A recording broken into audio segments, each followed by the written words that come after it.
हमारे मुख्यमंत्री जी पे इतनी चर्चा होती है, मैं पूरे भारत में जाता हूँ, इतनी चर्चा होती है।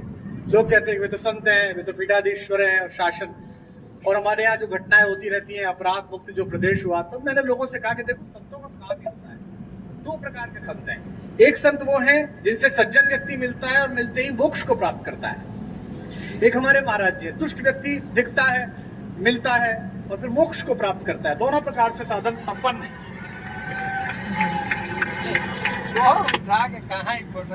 और आवश्यक भी है, क्या करें, देश ऐसी स्थिति में आ गया है। पहले डॉक्टर्स RX लिखते थे, RDX लिखने लगे हैं, क्या करेंगे आप। ऐसे समय तो बहुत आवश्यक है। आदरणीय रक्षा मंत्री जी ने बड़ा उल्लेख किया। मेरा सौभाग्य रहा कि अटल जी की कृपा, उनका स्नेह मुझ पर भी रहा और वो लगातार अपने घर पर एक गोष्ठी करते थे जिसमें रक्षा मंत्री जी की उपस्थिति होती थी, आदरणीय दिनेश भैया की उपस्थिति होती थी। तो पार्टी के सभी लोग बैठे हुए हैं आज यहाँ पर, बहुधा पार्टी के ही लोग हैं।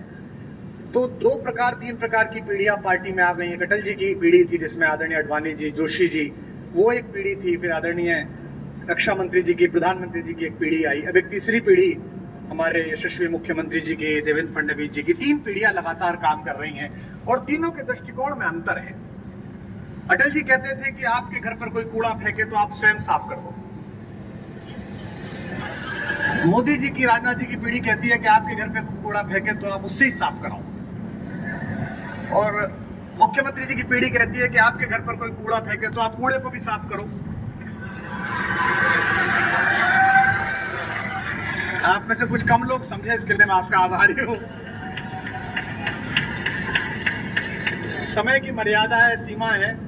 मैं केवल एक कविता सुनाऊंगा, जो कि आदरणीय मुख्यमंत्री जी को जाना है और वे बहुत व्यस्तता उनके बीच है, समय है। अटल जी जैसे लोग किसी देश में शताब्दी में एक होते हैं। जैसा राजनाथ जी ने कहा, आदरणीय रक्षा मंत्री जी ने, कि पद बड़ा हो जाना महत्वपूर्ण नहीं है, कद बड़ा हो जाना महत्वपूर्ण है। और मैंने स्वयं देखा, हम लोग BA की पहली साल में पढ़ते थे। हमारे यहाँ के एक यशस्वी पत्रकार थे शिव कुमार गोयल जी, आदरणीय राजनाथ जी उनसे परिचित थे। अटल जी उनके साथ वंदे मातरम में संपादक थे, वे सह संपादक रहे थे।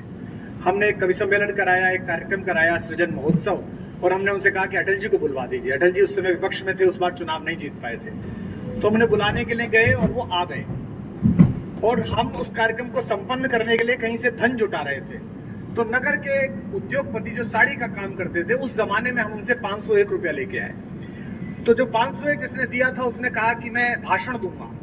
ये बड़ा संकट का काम था, लेकिन अब वो 501 दे रहा था तो भाषण दिलाना था। तो वो अटल जी का प्रशंसक था। वो खड़ा हुआ और उसने कहा, मैंने कहा तुम ज्यादा मत बोलना अंकल जी, थोड़ी देर बोलना। बोले बस मैं 2 लाइन पढ़ूंगा। और उसने खड़े होकर कहा कि आज अटल जी आए हैं, बस मैं ये 2 पंक्ति पढ़ना चाहता हूं कि शहीदों की चिताओं पर लगेंगे हर बरस मेले। वो अटल जी के लिए कह रहा। अटल जी बहुत ठाका मार के हंसे, लेकिन उस आदमी के संकोच को जो पूरा मंच जिससे घूर रहा था, उसने ठाक से दूर किया। और जब भी मैं उनसे मिलने के लिए जाता था, दर्शन के लिए मिलने जाता था, प्रणाम करते थे, उन्हें बाप जी कहते थे, तो अक्सर पूछते थे, अरे भाई उनके क्या हाल है जिन्होंने मुझे जीवित शहीद बनाया था, वे कैसे हैं। तो वह बड़ा कद होना कि आप किसी बात का बुरा ना मानो, आप सदाशयता से लो।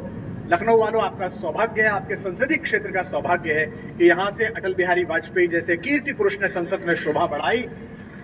और आज मुझे अपनी तालियों के बीच ये कहने की अनुमति भी दे कि अगर एक राजनीतिक विचार का विश्वविद्यालय है अटल बिहारी वाजपेयी, तो इस समय भारतीय राजनीति में उनके सच्चे प्रतिनिधि आपके इस समय के सांसद हैं, जो उसके कुलपति हो सकते हैं, जो आदरणीय रक्षा मंत्री जी हैं।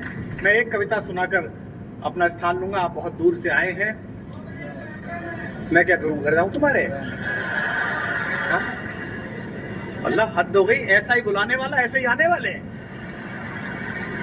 इतने बड़े बड़े भाषण सुनता हूं, आज बजट का भाषण में सुना था मुख्यमंत्री जी का। बजट मैं अपने बोलने से पहले अपने दल के नेताओं को धन्यवाद देना चाहता हूं, आभार प्रकट करता हूं कि उन्होंने ये सामान्य चर्चा में, बजट की सामान्य चर्चा में मुझे बोलने का प्रथम अवसर दिया है।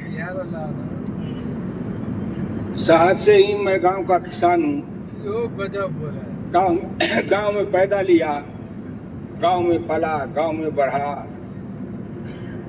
किसी तरह से राजनीति के धारा में चलते चलते यहाँ तक मैं पहुँच गया। लेकिन जब कभी मैं खड़ा होता हूँ तो मेरी नज़र